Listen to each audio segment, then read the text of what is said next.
হচ্ছে একমাত্র শুধু যারা বিএসসি ইঞ্জিনিয়ারিং ডিগ্রি এবং তারাই শুধু নামের এক ইঞ্জিনিয়ার পদবিটা ব্যবহার করতে পারবে, অন্যকে ব্যবহার করতে পারবে না। দুঃখজনক সত্য, আজ সে জুলাই গণঅভ্যুত্থানের 1 বছর পরেও আজ আমি দুঃখ ভারাক্রান্ত মন নিয়ে জুলাই মাসে কোঠার বিরুদ্ধে দাঁড়িয়েছি, যেটা আমাদের জন্য সত্যি একটি ন্যাক্কারজনক ঘটনা। প্রতি বছর সরকারি এবং বেসরকারি মিলিয়ে প্রায় 7 থেকে 8,000 বিএসসি স্নাতক গ্রাজুয়েট বের হয়। তার বিপরীতে নবঙ্গের সরকারি প্রকৌশল পদের সংখ্যা মাত্র 300 থেকে 400। অপরদিকে যদি আমরা দেখি দশম গ্রেডে বা উপসরকারি প্রকৌশল পদে প্রতি বছর ছাত্র হয় 7 থেকে 8,000। কিন্তু মজার বিষয় হচ্ছে এই একটি প্রকৌশল পদে আমরা যারা বিএসসি ইঞ্জিনিয়ারিং ডিগ্রি পাস করছি তাদেরকে আবেদনই করতে পারে না। এখন আপনি দেখতে পাবেন আজকে আমাদের ওয়াসার পরীক্ষা ছিল, প্রতি পদের জন্য আবেদনকারী ছিল প্রায় 400 জন। আপনারা এটা বুঝতে পারেন কি ধরনের অসম প্রতিযোগিতা।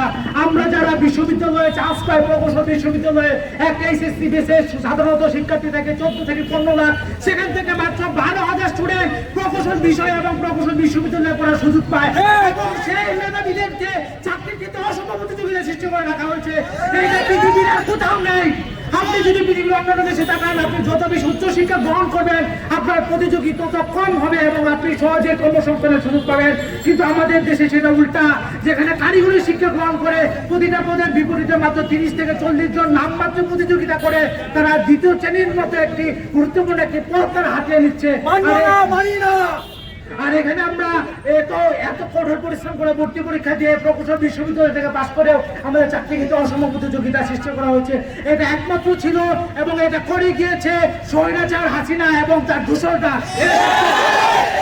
প্রকৌশল খাতকে ধ্বংস করার জন্য 2013 সালে স্বৈরাচার হাসিনা এবং আওয়ামী লীগ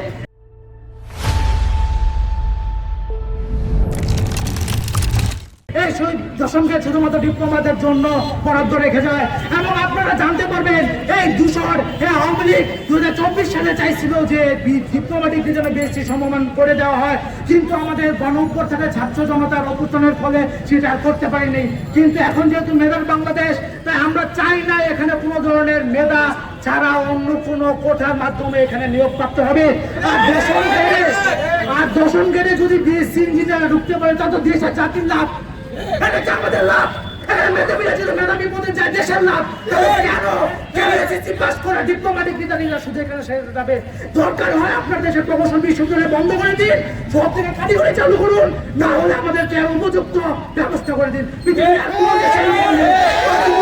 ভারত, পাকিস্তান, চায়না সব জায়গায় আপনি দেখতে পারবেন সার্ভিস ইঞ্জিনিয়ারিং পদ উন্মুক্ত থাকে। শুধু বাংলাদেশে এটা কেন শুধু ব্লক করা হবে তোমাদের জন্য, এর উত্তর আমরা আজও পাইলাম না।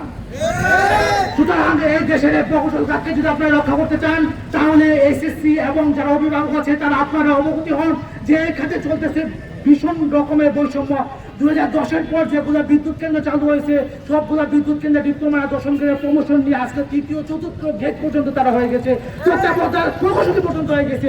যদি এটা এখন থামাতে আমরা না পারি তাহলে মনে রাখবেন আমাদের প্রকৌশল খাত ধ্বংস হয়ে যাবে এবং বিএসসি ইঞ্জিনিয়ারিং শুধু তৈরি হবে কিন্তু কর্মসংস্থান তৈরি হবে না।